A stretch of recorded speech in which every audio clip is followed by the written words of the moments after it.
Hello and welcome to another contemplation on the Aries North Node, Libra South Node.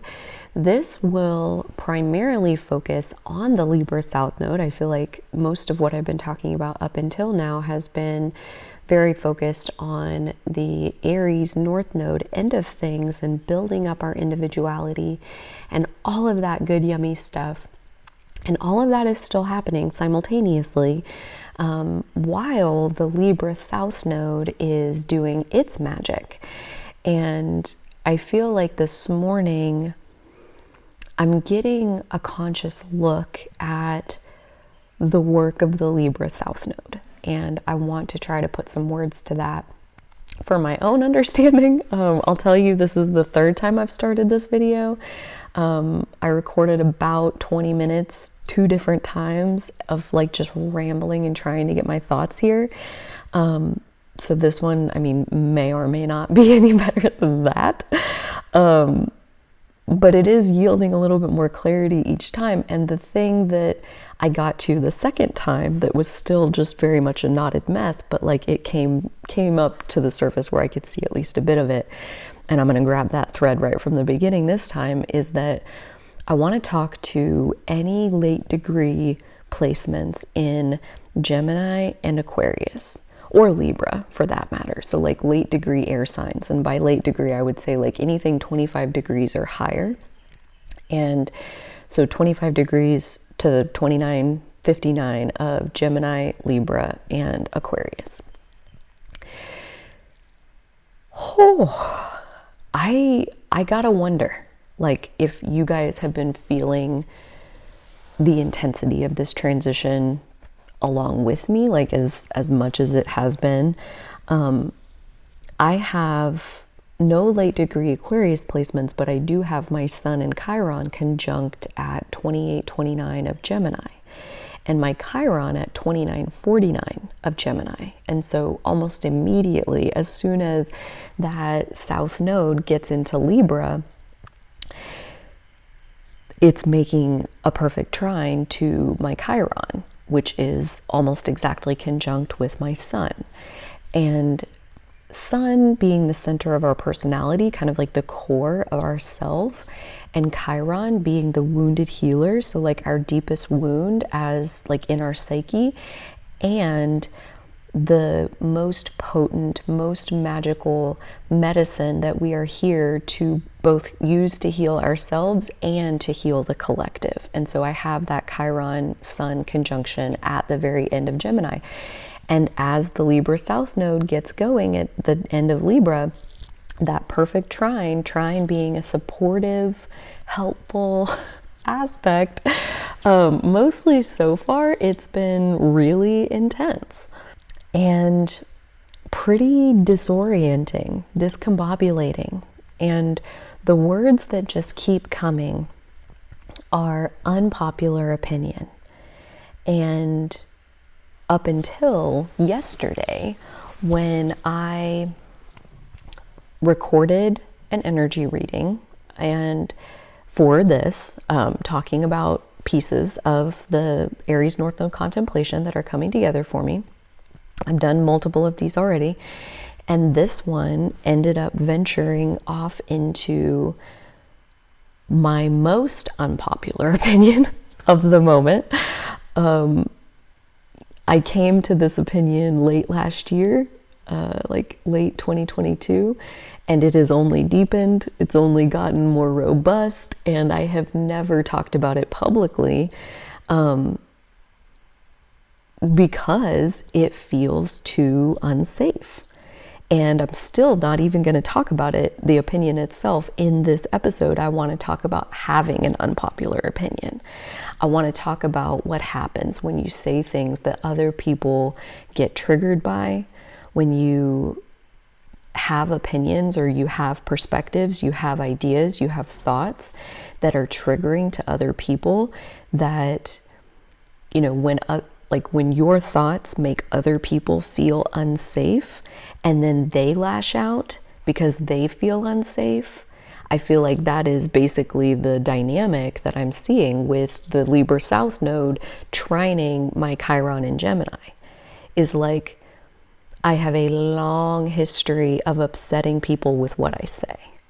And when I upset them, when they get mad at me, when they get scared in general, they pull back from me or they lash out at me, either one of them feels unsafe for me now.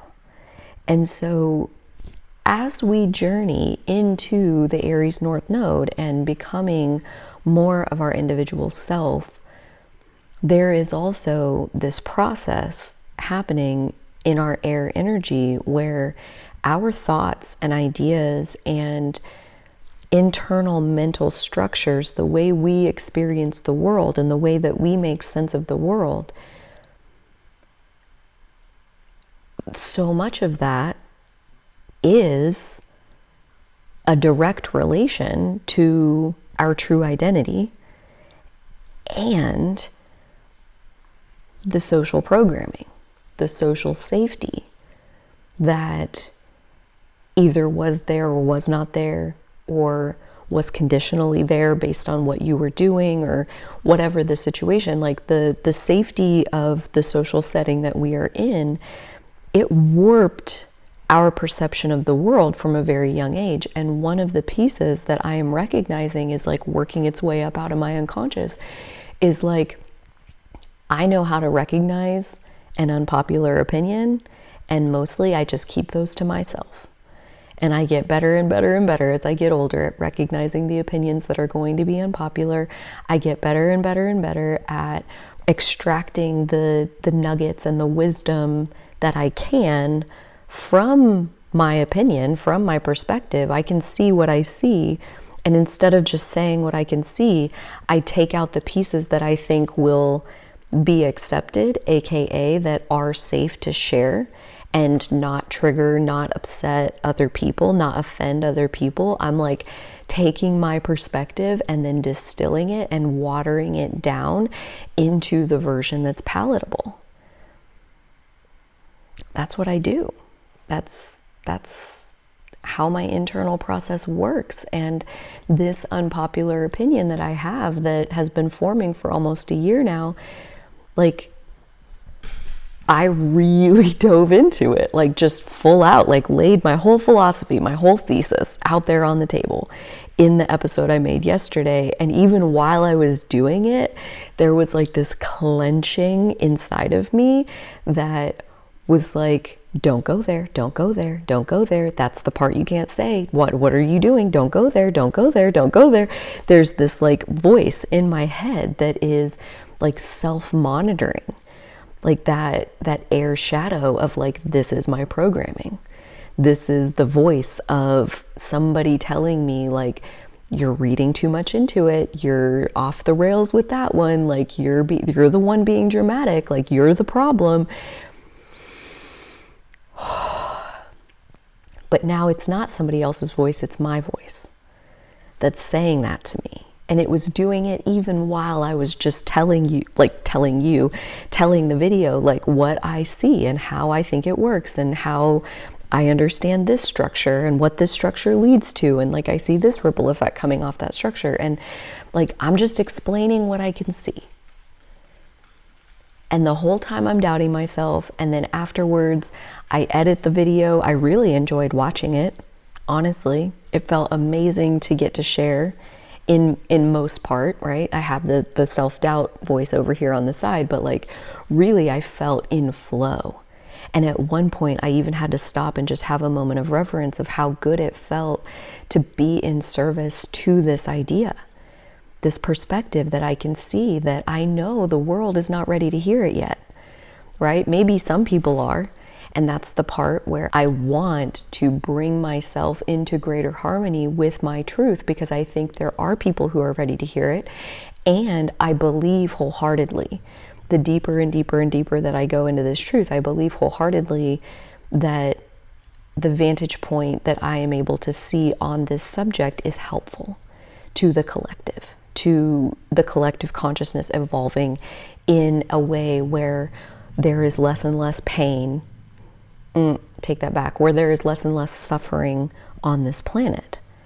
And so believing in the goodness of my own perspective is the work of like, what am I even doing with this at this time? And it feels so related to the Libra South Node trining my Chiron in Gemini, where that South Node of our past karma being in Libra, the sign of social dynamics and relationship dynamics, trining, positive aspect to my wounded healer with my Gemini sun, the core of who I am, like all of this energy pushing me to edify and validify my own unpopular opinion. That like going back to, you know, am I really going to set my opinion, my perspective off to the side because the collective isn't already there, right? Like I can't find external validation for what I'm saying. Like, and the couple of times that I have spoken about these things, it was very upsetting to the person I was talking to. And so no one else is saying these things that I've heard. And anytime I have brought them out, the other person was like pushing back hard. And it feels very much in line with Chiron and Gemini, South Node in an air sign. Like, even when somebody else will not co-sign your opinion, even when somebody else isn't there to externally validate what it is that you are thinking and believing and feeling is true, do you have the momentum in your individuality to go forward in your own felt experience of what is true, even if it's not going to be received by the masses, you know, like they're not going to agree. Like, even if somebody is only going to vehemently disagree with you, are you still willing to say it out loud? And obviously, the answer to that for me personally right now is no. Clearly, because the whole video from yesterday like has not seen the light of day yet at the time I'm recording this. Like, that's like very much what I'm still trying to unravel is, am I able to validate my own opinion no matter how unpopular it is? And, you know, like I said, the answer is no, but growing into a yes. And the more I lean into breadcrumb by breadcrumb by breadcrumb, speaking the truth that I can, right? Like being authentic as much as I possibly can. And even making this video where I did get into the authenticity of like fully laying out the unpopular opinion, and that was so like dangerous feeling, so unsafe, that it's still just sitting there, and here I am in my psyche kind of like backing up and pulling back to this place where I do have a greater sense of I'm 100% safe inside of this right here, right now. And so I can talk about the process of having an unpopular opinion and feel safe to do that, even if I don't feel safe to share the unpopular opinion in general.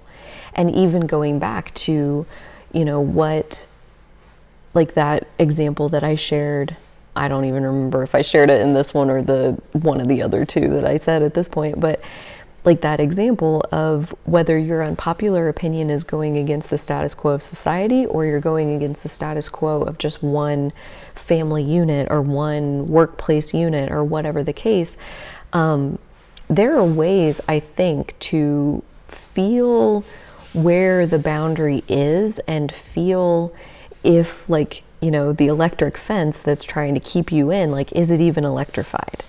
You know, like I had an experience that felt like this that I did get through, where I had an unpopular opinion, and for a long time I felt unsafe to share it with who I needed to share it with. And eventually it came to a point where it was a decision of, you know, maybe they will be upset, but this is what's true for me, and I need to choose myself. I need to say what's true for me, even if it will be upsetting to them. And I did, and I did say the thing, and before I knew it, I was like right in the middle of it. And I I get to the point where I've said what I need to say. And as it all kind of like unfolded over like this 45-minute conversation, they were basically already right where I was. And so basically me being unwilling to share my unpopular opinion was me kind of like not faking it, but definitely playing into and allowing this like false pretense to exist between us. Like this false pretense is the relationship between us, because I'm not introducing my authenticity. And I mean, I don't know what you're doing, because all I know is like we have this false thing between us.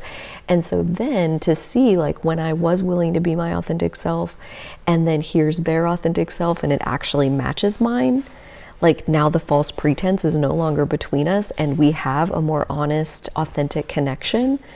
Like being willing to say what's true for you out loud, like who knows how many places like that bubble is just waiting to be burst, you know, like the unpopular opinion or the false pretense that like doesn't work for you, but you want to leave it there because you don't want to rip it away from somebody else. What if they're only leaving it there for your benefit and you're only leaving it there for their benefit? And what if neither one of you want it and neither one of you are willing to rock the boat, and then one of you does, and then you find out you're both sitting there wanting the exact same thing?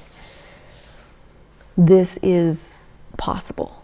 And I did have that happen about a week into the Aries North Node transit, and I think that wasn't by accident, to help me get through points and places in my journey like this where it does not feel safe to say what's true for me, and yet I know deep down, like, you know, what if that version of the truth really does serve the good of the all? It definitely serves my highest good. And what if it actually, like, in an instant, liberates multiple people from this false pretense? What if? You know? So these unpopular opinions, or the illusion of having an unpopular opinion, of needing to play into the false pretense, the construct of civilization between you and whatever social setting you're a part of, I believe this is what we're challenging. The false pretense, the only participating in something because we do not want to upset other people. And I think that Fawning podcast episode is a great resource that I would highly recommend, as far as really understanding and like giving ourselves the compassion for why we do that, for our deep need for safety in a world where we are not guaranteed safety, and to see ourselves and like the self-love of the self-protection of fawning. That like even fawning is self-love. And so to somewhat liberate ourselves from the shame of withholding our real self in the past to keep ourselves safe, and simultaneously be working with expanding our willingness to step even one pinky toe at a time into more authenticity. That's all I have for you today. Not a whole lot of answers, mostly just questions, and mostly just like giant open-ended contemplations where I do not have the right answer for myself or for anyone else. All I can say is this is what feels the most real and most alive for me at this time, and I appreciate you letting me share it with you.